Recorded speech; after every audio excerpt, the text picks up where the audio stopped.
Japan के शहर Hiroshima पर गिरने वाला वो एटम बम जिसने दुनिया की तारीख हमेशा के लिए बदल दी। क्या आप जानते हैं कि एक लम्हे में लाखों इंसानों की जिंदगियों को कैसे राख में बदल दिया? और वो कौन सी ऐसी खुफिया कहानी है जो आज भी तारीख के औराक में दबी हुई है? 6 अगस्त 1945 का वो दिन जब इंसान ने अपनी तबाही का सबसे होलनाक हथियार इस्तेमाल किया। आज हम आपको वो पहलू दिखाएंगे जो शायद आपने पहले कभी नहीं सुने, और ऐसे हकाइक पेश करेंगे जो इस आलमी को एक नई नजर से देखने पर मजबूर कर देंगे। दूसरी जंग अजीम के आखिरी मराहल में दुनिया एक ऐसे मोड़ पर खड़ी थी जहां हर फैसला लाखों जानों का सौदा बन चुका था। अमेरिका और इसके इत्तेहादी जापान की मुज़ाहमत को तोड़ने के लिए बेताब थे, और इसी बेताबी ने एक ऐसे मंसूबे को जन्म दिया जिसका नाम मैनहट्टन प्रोजेक्ट था। ये एक इंतहाई खुफिया साइंसी तहकीक थी जिसका मकसद तारीख का सबसे मोहलिक हथियार बनाना था।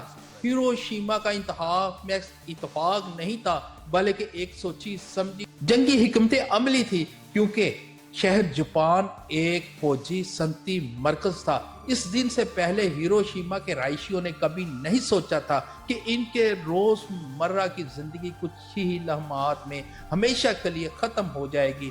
सुबह के 8:15 पर जब एक अमरीकी B-29 बमबार त्यारा जिसका नाम एनोला के था शहर के ऊपर पहुंचा, तो नीचे मौजूद लोगों को इस बात का बिल्कुल इल्म नहीं था कि तारीख का रुख तब्दील होने वाला है।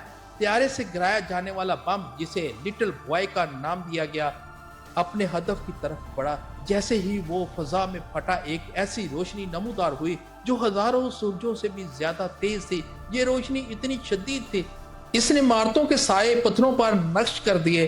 धमाके के मरकज में दर्जा हरारत लाखों डिग्री तक पहुंच गया, जिसकी वजह से इंसान पलक झपकते ही राख के ढेर में तब्दील हो गया। ये सिर्फ एक धमाका नहीं था, बल्कि एक एटमी क़यामत थी। इस वाक़े के बाद ये लम्हात मज़ीद होलनाक थे। जो लोग फौरी तौर पर नहीं मरे, वो अपने जिस्मों पर जलने वाले निशानात और शदीद तबकारी के साथ बिखर गया। शहर का निज़ाम मुकम्मल तौर पर दरम बरम हो गया। अस्पताल, डॉक्टर, अद्वियात सब खत्म हो चुके थे।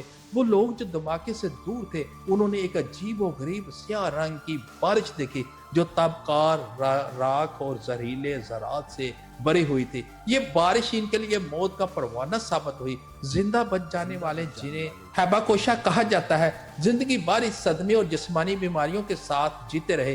तबकारी एक ऐसा अनदेखा कातल थी जो जिस्म के खलियात को अंदर से खा रही थी। धमाके के दिनों के बाद ताबकारी का असर मजीद खौफनाक शक्ल में सामने आया। शहर की फिजा में मौजूद ताबकार ज़रात ने लोगों के मदाफ़ती निज़ाम को मुकम्मल तौर पर मफलूज कर दिया था।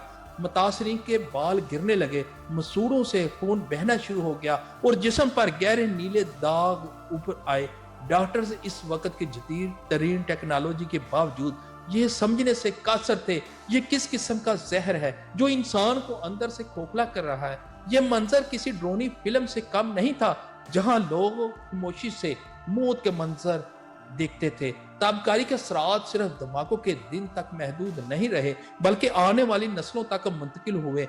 बच्चों में पैदाइशी बीमारियां, कैंसर जैसी मोहलिक बीमारियों की शरह में होशरुबा इजाफा हुआ। ये एक ऐसा खामोश दुश्मन था जिसने लोगों की जिंदगियों को हमेशा के लिए बदल दिया। आज भी हिरोशिमा के मुतासरीन के बच्चे अपनी सेहत के मसाइल के बारे में बात करते वक्त उन खौफनाक दिनों को याद करते हैं। ये साबित करता है कि एटमी हथियार इस्तेमाल सिर्फ एक जंगी इक़दाम नहीं, बल्कि पूरी इंसानियत के खिलाफ एक जुर्म है। ये अलमिया इंसानियत के लिए एक मुस्तक़बिल इंतबाह है। हमें याद रखना होगा कि हथियारों की ताकत से कहीं ज्यादा बड़ी ताकत इंसानियत और अमन की है। आपका इस बारे में क्या ख्याल है? क्या हम हिरोशिमा से वाकई कोई सबक सीखा है? अपनी राय कमेंट्स में जरूर दें, और अगर आपको ये तारीखी तहकीक पसंद आई तो हमारे चैनल को सब्सक्राइब करें ताकि हम ऐसी मजीद गहरी कहानियां आप तक पहुंचाएं। अल्लाह हाफिज।